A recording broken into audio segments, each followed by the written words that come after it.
সাবধান, আপনার ফ্রিজটি কি আপনার অজান্তেই মৃত্যুর ফাঁদ হয়ে উঠছে না তো? একটা ফ্রিজ চেক করতে গিয়ে দেখি পুরো বডি মারাত্মক শর্ট সার্কিট। আজ আপনাদের দেখাবো কিভাবে কাস্টমারের জীবনের ঝুঁকি বাঁচিয়ে একদম পারফেক্ট নিয়মে নতুন কম্প্রেসার ইনস্টল করলাম। আসসালামু আলাইকুম বন্ধুরা, টেকনিক্যাল যে কোনো সমস্যার সঠিক সমাধান নিয়ে আমি আছি আপনাদের সাথে।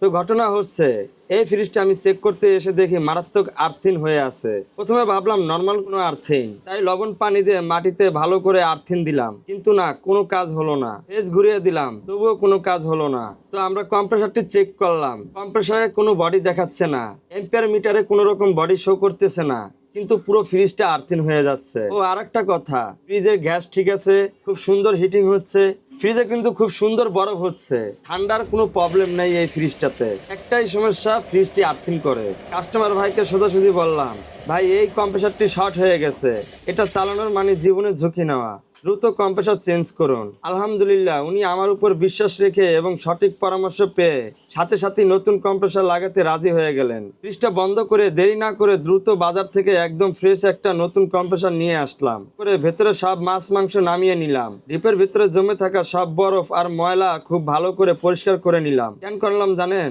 কারণ ভেতরে পরিষ্কার না করলে পাইপের ভেতরে পুরনো গ্যাস আর পুরো কালো তেলগুলো সহজে বের করা যায় না। কারণ একটাই, ডিপের ভিতরে ঠান্ডা থাকলে পুরো গ্যাস পাইপের ভিতরে জমা হয়ে থাকে, আর এই পুরনো নষ্ট তেল ভেতরে রয়ে গেলে নতুন কম্প্রেসারও দ্রুত নষ্ট হয়ে যেতে পারে। এবার আসল কাজে নামলাম, কম্প্রেসারের বেস প্লেট আর আশেপাশের ময়লা সুন্দর করে পরিষ্কার করলাম, প্রতিটা পাইপের মুখ ভালো করে ঘষে নিলাম। এখানে একটা গোপন কথা বলি, আমি অনেক জায়গায় দেখেছি অনেকে নতুন কম্প্রেসার লাগায় ঠিকই, কিন্তু অলসতা করে পুরনো ফিল্টারটা রেখে দেয়। এটা কিন্তু সব টেকনিশিয়ান না, কিছু কিছু অদক্ষ টেকনিশিয়ান আছে, তারা এগুলো করে।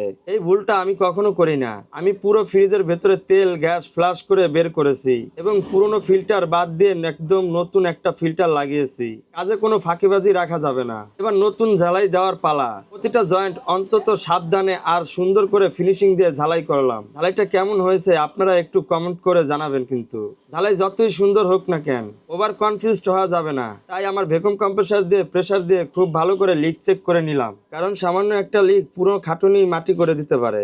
আমাদের লিক টেস্টিংও সাকসেসফুল, কোথাও কোনো লিক নেই। লিক চেক শেষে আমরা ভ্যাকুয়াম কম্প্রেসার দিয়ে পুরো সিস্টেমটাকে একদম পারফেক্টলি ভ্যাকুয়াম করে নিলাম। ভেতরের বাতাস পুরোপুরি বের করার পর এক চান্সে সঠিক মাপে গ্যাস চার্জ করে দিলাম। এখন যেটা হাওয়া কইছেন দেখছেন, এটা অন কইছেন গ্যাস, অন গ্যাসেরটারে কম যদি কোন হাওয়া, তাহলে কই যাইবো? ইজ্জত রাখবো কই? ইজ্জত থাকার থেকে কচু গাছের লাগে গলায় ধরে দেওয়া দরকার। একটা না সাতটা দে।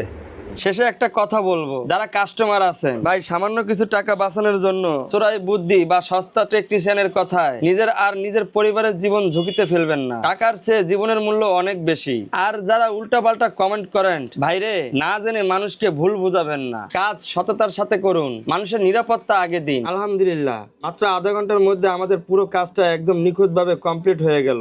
কাস্টমার ভাইও একদম নিরাপদ, ফ্রিজটাও একদম নতুনের মতন ঠান্ডা। এখন আর কোনো আর্থিং করতেছে না, কোনো রকম টেস্টারে লাইট জ্বলতেছে না। তো কাজটা আপনাদের কেমন লাগলো? ভালো লাগলে একটি লাইক করে এবং পেজটি ফলো করে আমাদের পাশে থাকবে। আল্লাহ হাফেজ।